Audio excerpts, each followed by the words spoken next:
Welcome to week 7, practical law students. This week we are going to be looking at the Nuremberg trials. We've talked about the trial system, we've talked about lawyers, and we're going to look at a historical trial this week. Now, the reason I'm talking about this trial is we're going to be watching a movie. We're going to be watching a movie called the Nuremberg Trials.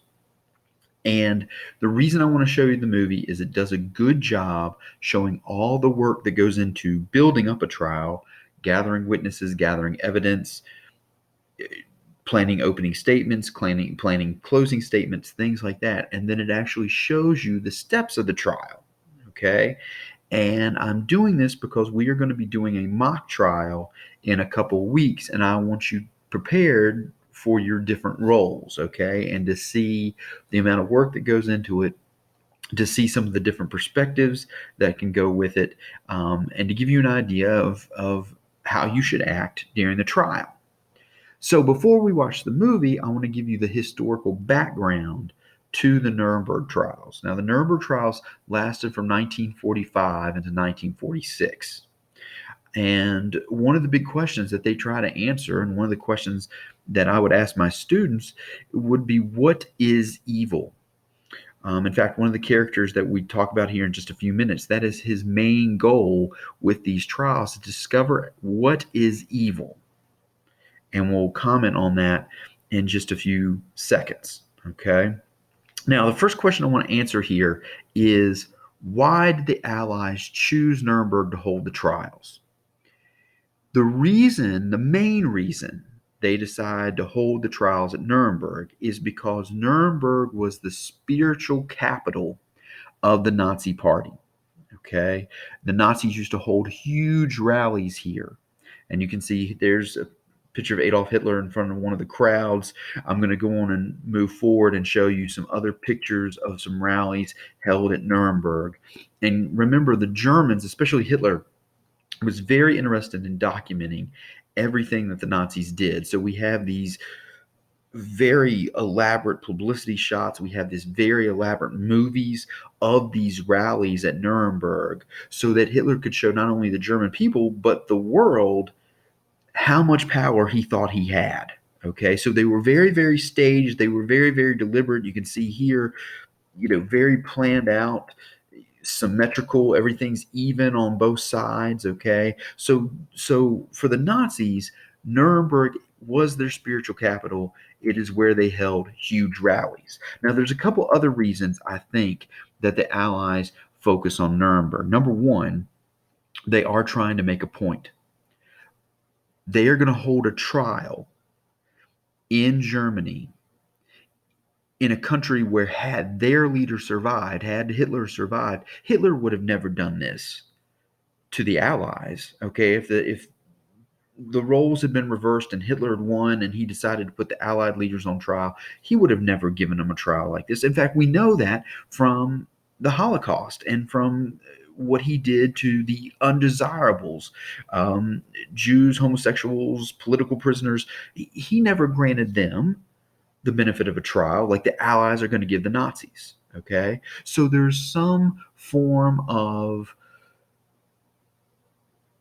we are trying to show the German people just how wrong they were, okay, and how right the Allies are, okay, by holding a trial here in their spiritual capital. Plus, one of the things we got to go back to World War One and the failure of the peace process after World War One. There were war crimes trials after World War One, but nobody took them seriously, because what ends up happening after World War One, it becomes the Allied nations, the winners, exacting revenge on the losers, the Central Powers. So they had these war crimes trials after World War One against Germany and Austria-Hungary and places like that, but nobody took them seriously because they weren't legitimate, and there was a lot of outside influence that led to impartiality with the judgments. And we talked about that. That is the cornerstone of the judicial process, that courts be allowed to work impartially to arrive at fair decisions, or nobody's going to take them seriously. That's exactly what happened after World War One. Things weren't impartial. There was a lot of undue outside influence, and the results were a sham. Okay. Plus, remember the Allies, specifically Britain and France, really punished Germany after World War One. After World War II, Germany needs rebuilding. So part of, I think, the justification of going back to Germany, besides the fact Nuremberg specifically was where the huge rallies were, and it was the spiritual capital. Besides, we're trying to show the German people our moral superiority by having a trial like this.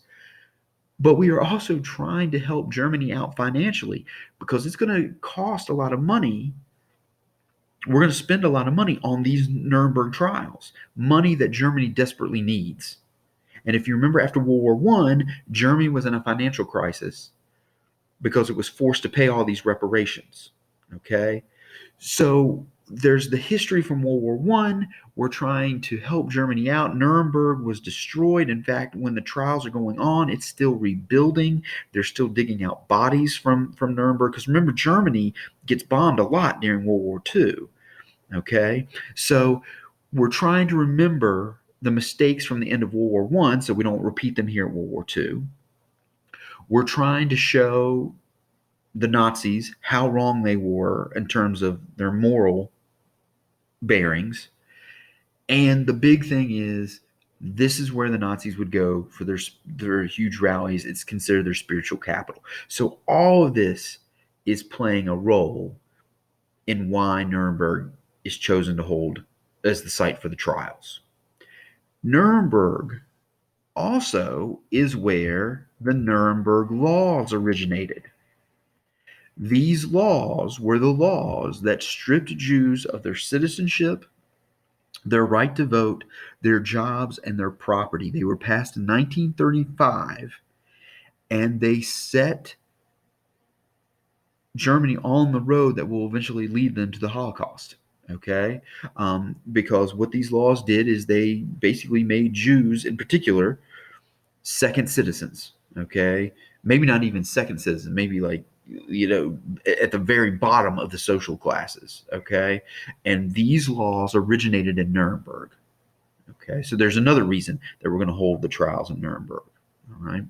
Now, who is involved? Well, before we get to who is involved, remember, this is occurring 1945, 1946, before the UN is officially founded, and before things like the International Court of Justice and the International Criminal Court have been founded. So down the road, the UN is going to handle trials like this. During the Nuremberg trials, there are 4 charges against the defendants. Okay. One is conspiracy, which is taking part in the conspiracy to commit a crime. Okay. This is kind of a catch-all because we wanted to prosecute the bankers and the business people that helped finance the Nazis and help finance their final solution, but they themselves might not have known exactly what was going on. So kind of conspiracy is an umbrella charge. If you had anything to do with the Nazi Party, and we think you had anything to do with helping plot or finance the final solution with the Holocaust, you could be charged with this. Count 2 were crimes against the peace. That is planning and waging wars of aggression. Now, these last 3 charges are difficult to distinguish. That's why I bring up the UN and the International Court of Justice and the International Criminal Court, is down the road, we're going to try to distinguish between these better. Okay? So count 2, crimes against the peace, planning and waging wars of aggression. Count 3, war crimes, purposely causing destruction and death not justified by military necessity. Okay? So crimes against the peace could involve hostility against another army. Okay? That's going to be difficult to prove in war, but that could be it. War crimes, purposely causing destruction and death not justified by military necessity, that is going after civilian populations that are usually off limits, even in wartime. And then if you specifically target a specific group for extermination, that is going to get you charged with count 4, genocide, which is crimes against humanity. Okay? So a lot of confusion with counts 2, 3, and 4. Okay? It's easy to bleed from one count to the other. which is why later on down the road, like I said, the UN, I think, is going to try to define these a little bit better and a little bit more in detail. Okay. But these are the 4 charges against the Nazis. Now, some of them are going to be charged with all 4. Some of them are only going to be charged with a couple. Some of them will be charged with all 4, but found guilty based on the evidence on maybe counts 2 or 3. Some of the defendants are going to be found not guilty. Okay, at the end of the day, and in the movie we will talk about their verdict and stuff, and a lot of it depends. And this is what happens in courts as well. We've talked about like pretrial motions, like a plea deal and stuff like that. A lot of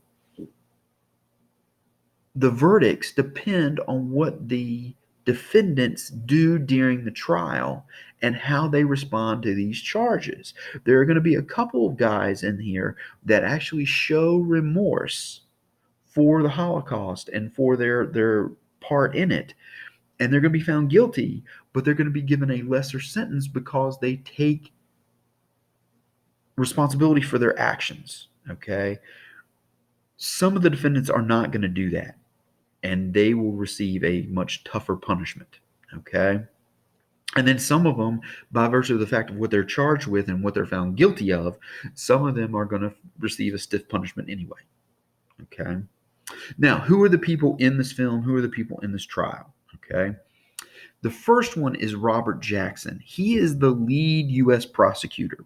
President Truman officially appoints him to be the lead prosecutor in the trial.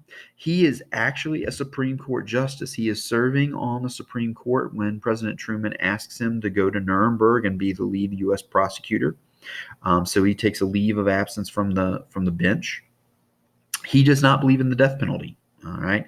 Also, an interesting fact about him, he did not have very much formal schooling. I think he only had about a year of law school, which is definitely not the norm. Okay. If you remember from the work on lawyers you guys did, if you want to become a lawyer, and of course a lot of lawyers go on to become judges, there are a lot of steps that you have to go through, and Chief Justice Jackson did not have to do that. Okay. In the film, he is portrayed by Alec Baldwin. Okay. In the film, he is portrayed by Alec Baldwin. Sir David Maxwell Fyfe is the lead British prosecutor. Okay. In the film, he is portrayed by Christopher Plummer. If you're a big fan of The Sound of Music, okay, he was Papa Van Trapp in The Sound of Music.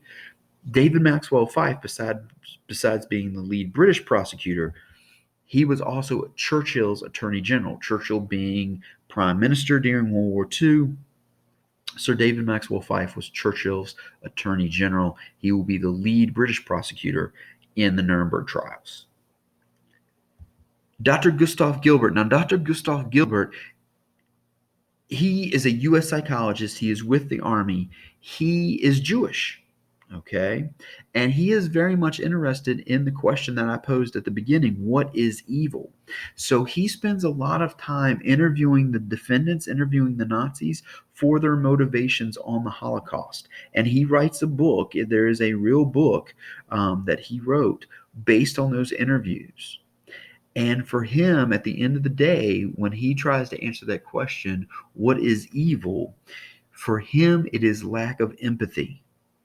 The inability for human beings to feel and understand the suffering and the plight of other human beings, that is evil.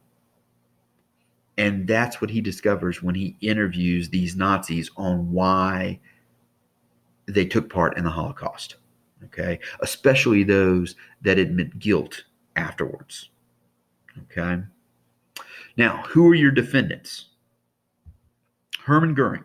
Okay, Hermann Goering is the kind of the big fish in the barrel. In fact, that's the way they call him in the film. He is the second in command under Hitler.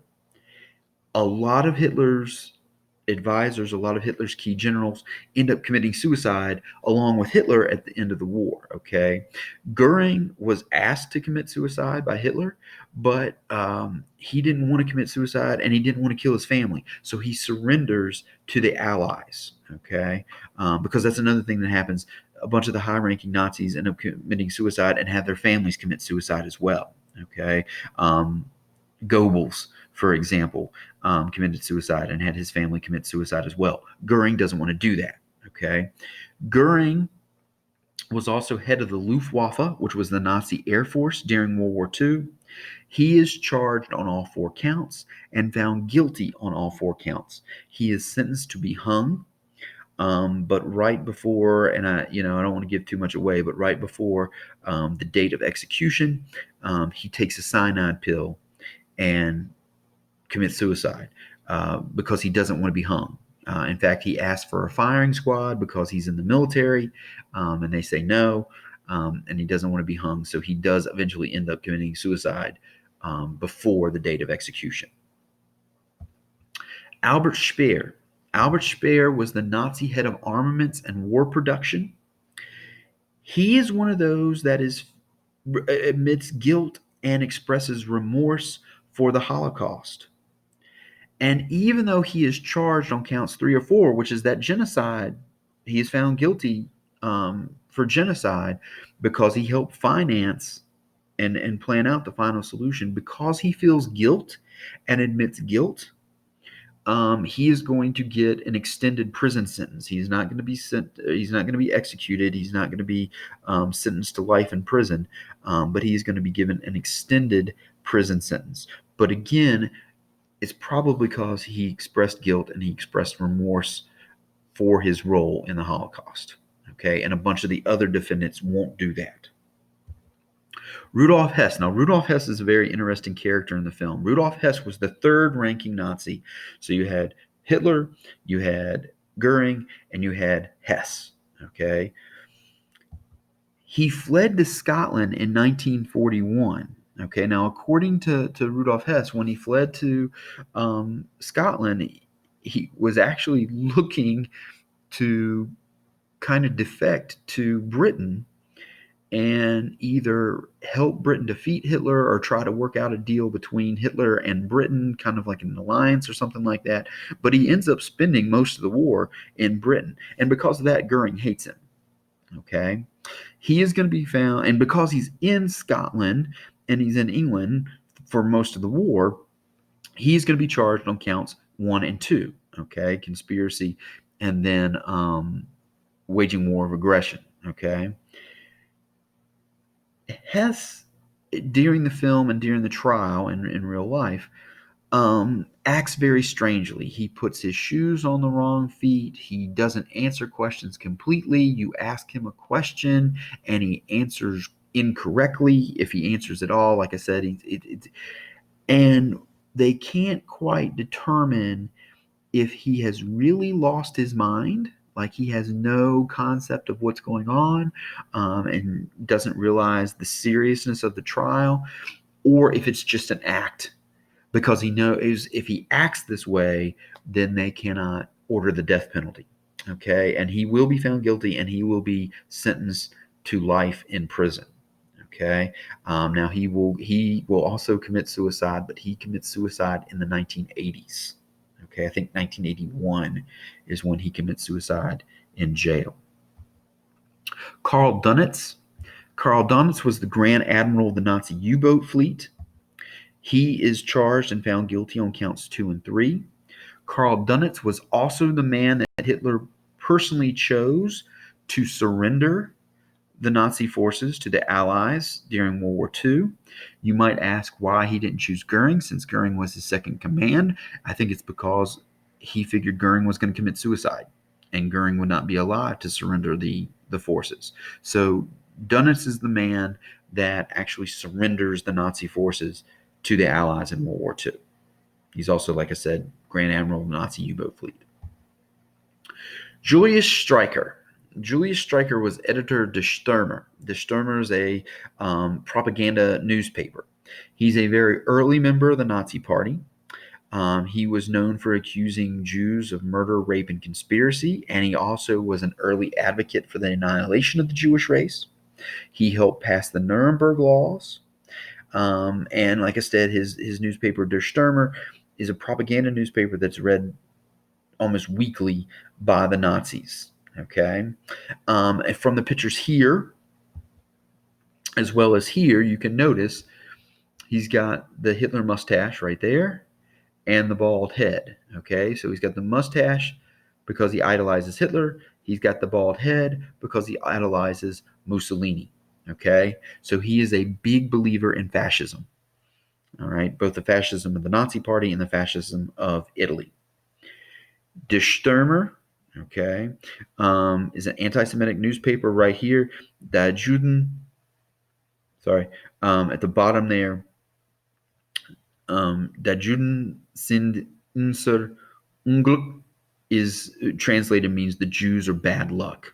Okay, um, and he is also going to be found guilty on counts 2 and 3. Okay, and I think count 4 as well because they tie his newspaper in to the anti-Semitism of Germany, which led to the final solution of the Holocaust. Hans Frank. Hans Frank was Governor General of Nazi-occupied Poland.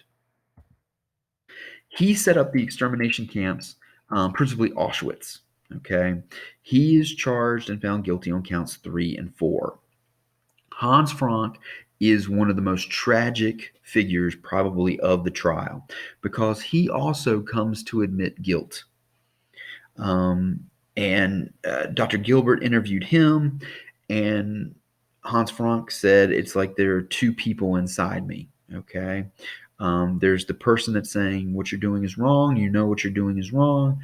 And then there's the other person that says, yes, but I want to live, so I got to carry it out. All right. So he is very, very torn, but at the same time, he set up the extermination camps. And because of that, and because of when he is actually creating them, even though he expresses remorse later on down the road, sadly, the judges do not take that into account, and he will be sentenced to be hung at the end of the trial. Okay. Now, those are the main people. Okay. You're going to have a little quiz on these notes. You need to know who the main people are. There's going to be a matching section on that. And you need to know why the trial was held in Nuremberg, okay? And the only answer I'm looking for is the fact that it was the Nazi spiritual capital and it's where they held their rallies. We talked about a bunch of reasons why the trial was held at Nuremberg, but all you need to put down was it's the spiritual capital. It's where the Nazis held their rally, okay? Also, even though this is a trial, both sides are going to have representation. In fact, the Germans are allowed to hire German lawyers, and you've got the lead British prosecutor and the lead American prosecutor. There's also prosecution teams from the Soviet Union and from France as well.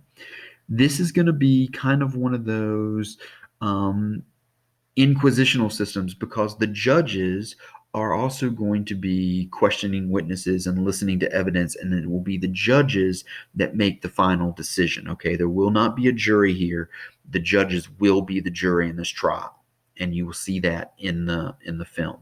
Okay, so that's the historical background to the trial. Don't forget to take the little quiz on this, and then we will start watching the movie and working through that in the days ahead.